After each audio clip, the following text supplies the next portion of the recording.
नमस्कार, तुमचं कृष्णा ब्लॉग या यूट्यूब चॅनलवर स्वागत आहे. मी वैभव लक्ष्मीचे उपवास करते. तर मी ती पूजा कशी मांडते हे तुमच्यासोबत शेअर करत आहे. तर तुम्हाला हे उपवास करायचा असेल तर तुमच्यासाठी ही माहिती खूपच चांगली आहे. तर सगळ्यात आधी पूर्वेकडे तोंड करून बसायचं. एक स्वच्छ पाट आपल्यासमोर ठेवायचं. त्याच्यावरती लाल रुमाल अंथरायचा.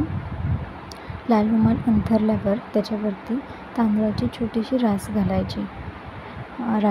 तांदळाची रास ही आपल्या डाव्या हाताच्या साईडला घालायची आणि त्या राशीवरती तांदळाच्या राशीवर हळद कुंकाने स्वास्तिक काढायचा. एक तांब्या घ्यायचा. त्या तांब्यात 8 दिशेला 8 रेषा मारायच्या आणि तो तांब्या त्या तांदळाच्या राशीवर ठेवायचा. तांब्यात 1 रुपयाचे नाणे आणि 1 सुपारी टाकायची. त्याच्यावरती एक वाटी ठेवायची. त्या वाटीत थोडेसे तांदूळ टाकायचे आणि त्या वाटीत तांदूळाच्या वाटीत 1 रुपयाचे नाणे स्वच्छ धुवून ठेवायचे. त्यानंतर लक्ष्मीची मूर्ती घ्यायची. त्या लक्ष्मीच्या मूर्तीला आधी पाण्याने नंतर दुधाने अभिषेक करून ती परत स्वच्छ पुसून ठेवायची. त्यानंतर श्री गणेशाची पूजा करायला थोडेसे तांदूळ पाटावरती ठेवायचे. 1 सुपारी घ्यायची. त्या सुपारीला स्वच्छ पाण्याने धुवून ती सुपारी गणपती म्हणून पाटावर ठेवायची.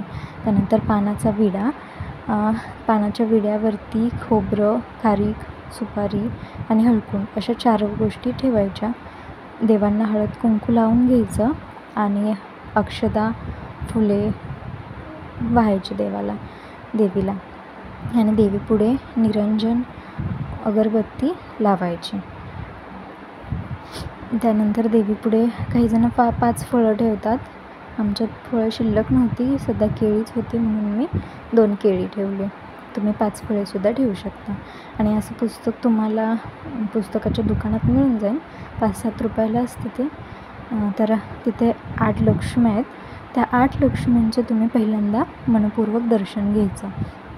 त्यानंतर तुम्हाला ज्या साठी उपवास करायचा आहे, तुम्हाला जे फळ प्राप्त करायचं आहे, त्यात 8 लक्ष्मी आहेत. त्याच्यापैकी तुम्ही एका लक्ष्मीची मनोभावे पूजा करू शकता.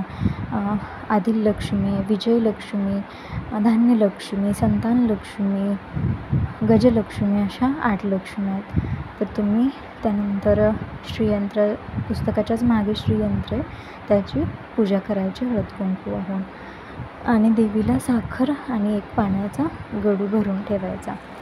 संध्याकाळी आपण हातपाय स्वच्छ धुवून देवीपुढे निरंजन लावायचं. धूप दीपांचा सुगंध देवीपाशी दरवळायला पाहिजे. संध्याकाळची लक्ष्मी आपल्या घरात येते म्हणून संध्याकाळचं वातावरण घरातलं एकदम प्रसन्न झालं पाहिजे.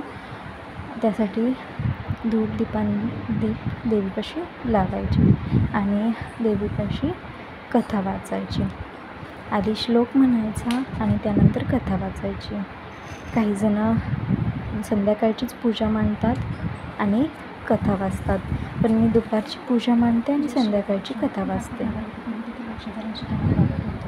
आता काळ बदलला होता, त्यामुळे माणूस मिळून पूजन कीर्तन सेवा हे सर्व प्रवृत्तीच्या लहान जाऊन चोरी दरोडा जुगार सत्तामध्ये विचार अशा वाईट गोष्टी पाहिल्या होत्या. अर्थात सर्वच माणसं त्या देवाच्या मुक्तीला प्रत्येकाला चांगली माणसं होती. त्याच गावात कमलीने प्रतिसम राहत होते. दोघे धार्मिक सत्ता शांत सुखी संतुष्ट होते. कमलीने संसारात सुखी होते, पण पावला ते मानण्यासाठी तिच्या भागात वेगळी झाली होती. तिच्या नवऱ्याला एकमेकांची सांगत लागली. कारण एका रात्रीत कोट्याधीश स्वप्नात पडला होता. त्यासाठी नको तो व्यवसाय करून तो कोट्याधीशाची विचार झाला.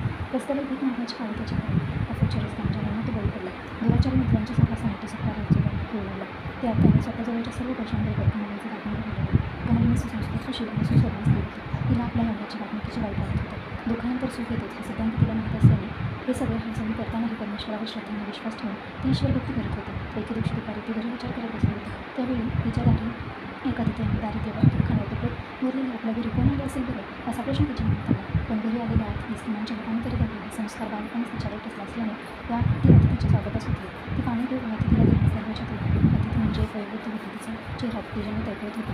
डोळ्यातून अमृत तर चेहऱ्यावर प्रेम उसंबून होत होते. माता भेटल्याचा एका दिवा आनंद कमलीने दिला. कमलीने मातेला ओळखत नव्हती तरी देखील त्या मातेला पाहता असलेला प्रसन्न वाटला. तिने मातेचे स्वागत करून तिला घरात घेतले. घरातील एकमात्र मोठा पाप तिने मातेला बसवला दिला. मातेने कमलीला विचारले, मला ओळखलीस का? कमलीने संकोच केला. ती म्हणाली, माते तुला मी ओळखले नाही, परंतु तुला पाहून खूप आनंद झाला. मन शांत वाटत झाले आहे. गेल्या काही दिवसांपासून असलेल्या साऱ्या चिंतांतून मुक्त झाल्यासारखे वाटत आहे. तो आधी सांगायला काय आधार लागल्यासारखे वाटू लागलं. माता कथा वाचून झाली की देवीची आरती करायची. आरती करून देवीला खीर खूप आवडते म्हणून दर शुक्रवारी देवीला खिरीचं नैवेद्य दाखवायचा. तर व्हिडिओ कसा वाटला नक्की सांगा.